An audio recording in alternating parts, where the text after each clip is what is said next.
quali persecuzioni ho sofferto, eppure il Signore mi ha liberato da tutte. Del resto, tutti quelli che vogliono vivere pienamente in Cristo Gesù saranno perseguitati. Cari fratelli e sorelle, attraverso le esortazioni che l'Apostolo Paolo rivolge al discepolo Timoteo nel brano che abbiamo ascoltato in questa iniziazione, si evince come la parola di Dio è stata guida per l'esistenza, per la vita del nostro santo patrono, il martire San Sebastiano.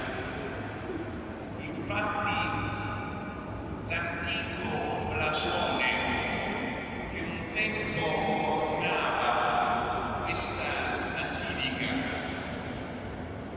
era insignito di due corone e di due palme, e questo stava a indicare il duplice martirio che Sebastiano ha ricevuto. Il primo martirio sul Colle Palatino per mano degli arcieri, l'hanno trafitto con le frecce, e poi il secondo martirio che lo ha portato a rendere la sua anima a Dio all'ippodromo Palazzi, lo stadio di Dio di Domiziano. È stato flagellato a sangue fino a essere gettato nella cloaca massima di Roma. E le persecuzioni Sebastiano le ha accettate con un cuore donato al Signore. Cari fratelli e sorelle, questa sera il nostro sguardo si rivolge al nostro santo patrono, e questa basilica in tutta la giornata è diventata insufficiente per accogliere tanta e tanta gente che è venuta non solo dalla nostra città, ma sono certo anche dai villaggi e dai paesi limitrofi a rendere omaggio al santo martire Sebastiano. Cari fratelli e sorelle, non dobbiamo lasciarci impressionare dalla molta folla, perché se tutta questa folla uscendo dalla Chiesa desse testimonianza con la propria vita, Barcellona sarebbe salva. E non solo Barcellona, anche gli altri paesi. E invece dobbiamo guardare anche con criticità, perché la criticità, che non è giudizio, ci porta a fare delle scelte per curiosità, per tradizione, per devozione o per fede. Cari fratelli e sorelle, un giorno Gesù, parlando ai discepoli, proponeva una parabola, comunemente chiamata la parabola del buon seminatore, il quale uscendo seminò il seme della parola, e diversi tipi di terreno hanno accolto questa semente, che poi era la parola seminata, la strada.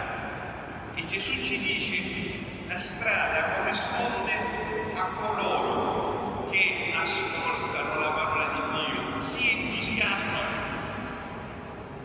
ma subito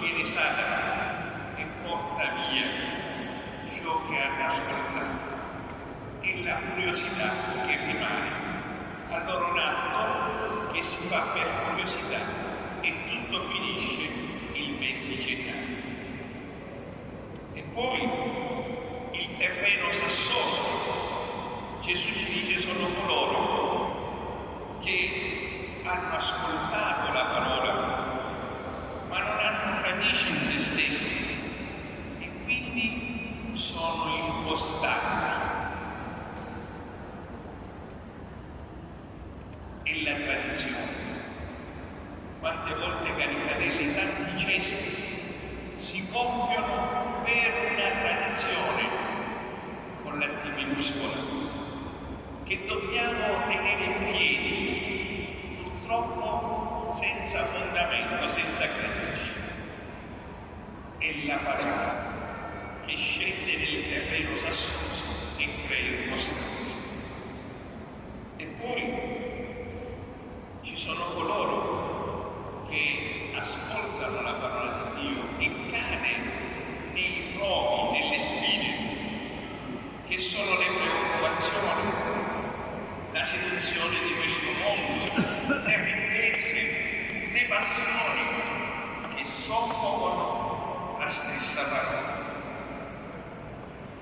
E la devozione che a volte lascia il tempo che trova, soltanto qualcosa che parte dal bisogno dell'uomo di innalzarsi verso Dio e di lodare i suoi santi, ma poi tutto finisce e non si è capaci di fare delle scelte costanti, durature e fedeli. E infine la parola che cade nel terreno buono e produce molto frutto. Ecco, cari fratelli, sono certo, siamo tutti noi pellegrini di speranza in questo anno santo giubilare che con fede, con impegno, anche se nella prova, ci siamo ritrovati insieme per lodare il Signore guardando l'esempio e la testimonianza di Sebastiano. E quella parola che non può essere incatenata e nonostante le seduzioni che vengono dall'esterno è la parola che suscita in noi quella fede e la fede alimenta la speranza cristiana. Così Papa, il Santo Padre in questo Giubileo ha voluto che la speranza virtù teologale fosse il fondamento di questo anno di grazia.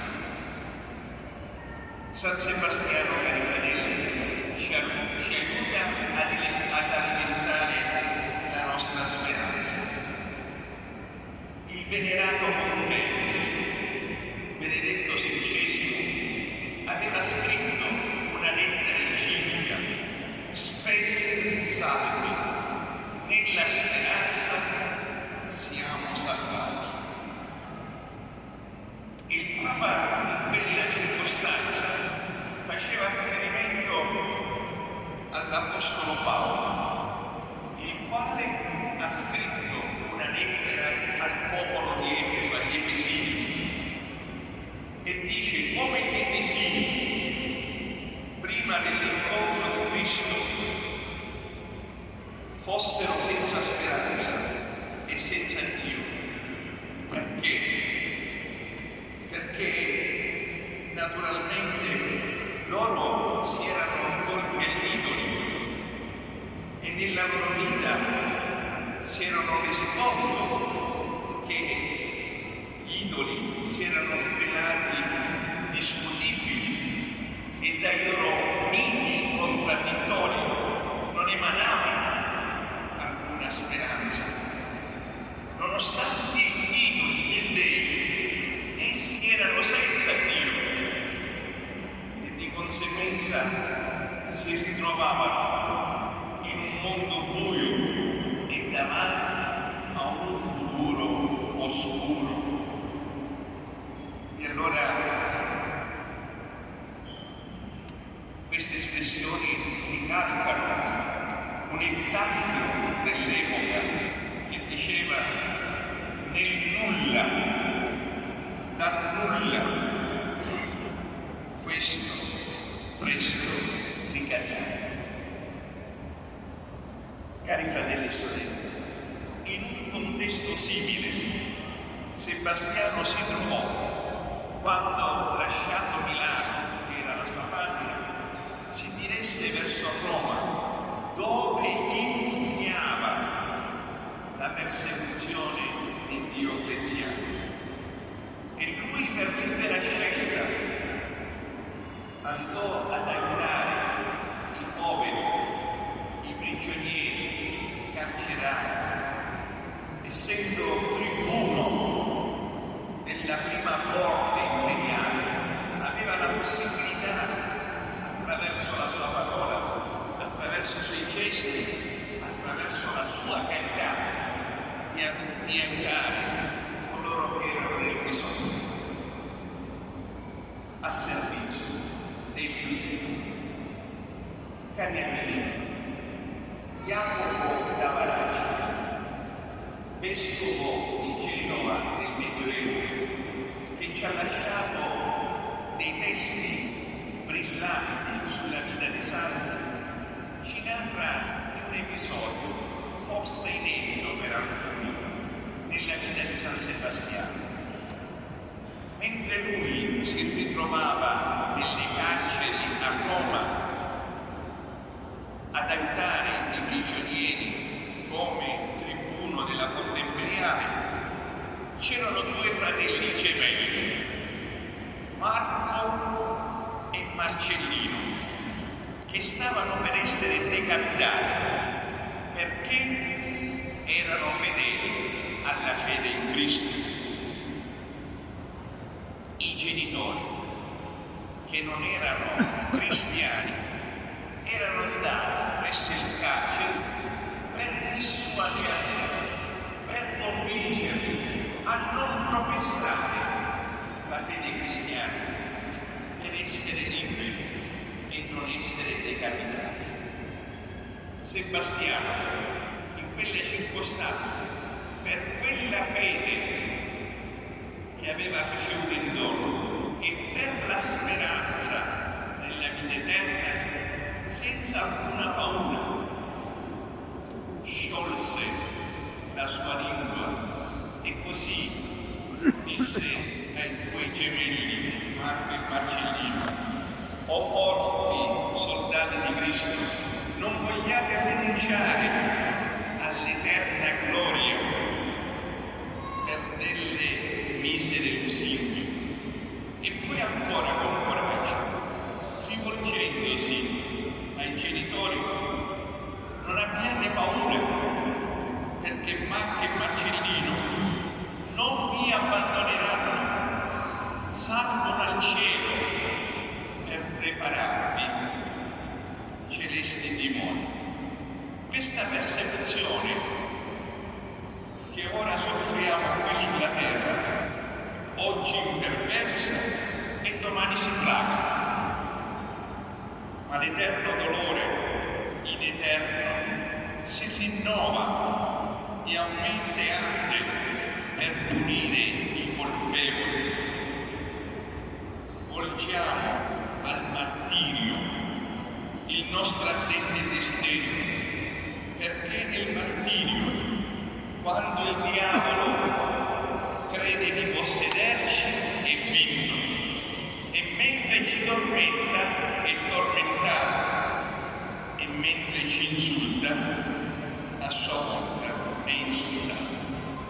Cari fratelli e sorelle, non sono forse le parole che stasera abbiamo ancora una volta ascoltato nella parola di Dio?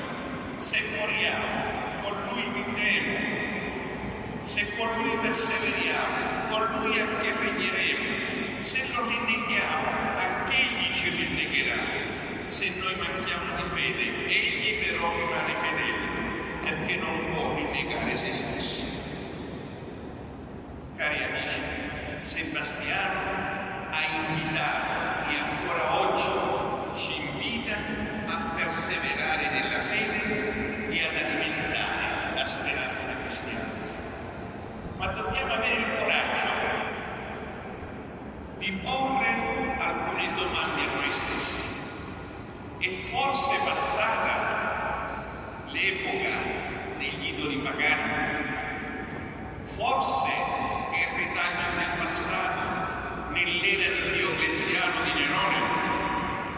o ancora sono presenti gli idoli in noi cristiani. Sebastiano, facendo proprie le espressioni dell'Apostolo Paolo, dice: fuggite l'idolatria, ed è l'invito a fuggire i nuovi idoli del paganesimo moderno che purtroppo sono presenti anche oggi.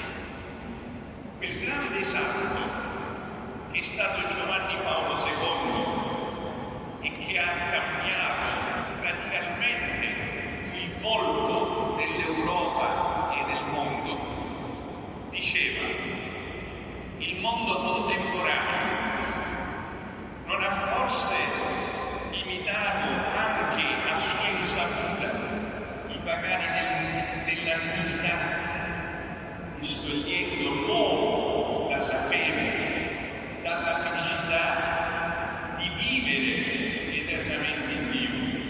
Chiediamoci, cari fratelli e sorelle, che cosa è importante nella mia vita? Che cosa metto al primo posto? La parola idolo viene dal greco e significa immagine, figura, rappresentazione o anche spettro o vanagloria. Ora, non è questa una tentazione della nostra epoca? Idolatrare un passato che non esiste più?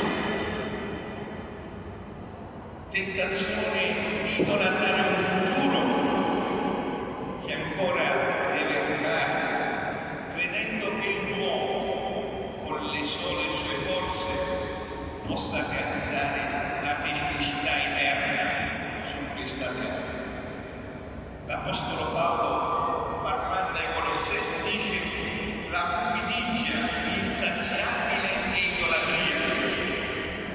E al discepolo Timoteo ricorda l'attaccamento al denaro è la radice di tutti i mali. Il denaro, la sete dell'avere, del potere, hanno distrutto l'uomo nel suo fine della ricerca della verità. Cari fratelli e sorelle, Sebastiano ci riporta questa sera all'essenziale, alla semplicità della fede. E come abbiamo ascoltato nel Vangelo, ci ricorda, così come ci ha detto Gesù: se il mondo vi odia, odio e persecuzione non prevarranno, perché se siete risorti con Cristo, cercate le cose di lassù, dove si trova Cristo assiso alla destra del Padre. È Lui la vera speranza, è Lui la vera misericordia, e con Lui dobbiamo incontrarci. Questa è la speranza cristiana che dobbiamo alimentare in questo anno giubilare per vivere nella misericordia di Dio. Concludo. In questo giorno in cui siamo stati chiamati a guardare il martire Sebastiano e alla sua testimonianza di fede, a me sembrano appropriate quelle belle parole di un arcivescovo morto in odori di santità, Fulto Scip, che attraverso la sua predicazione e anche attraverso i mezzi di comunicazione ha tanto inciso nelle coscienze dei cristiani. Fulto Scip diceva: parla storia, chi sono i vincitori nella battaglia della vita? Scorri i tuoi annali e dici: sono quelli del mondo chiama vincitori, che conquisteranno il successo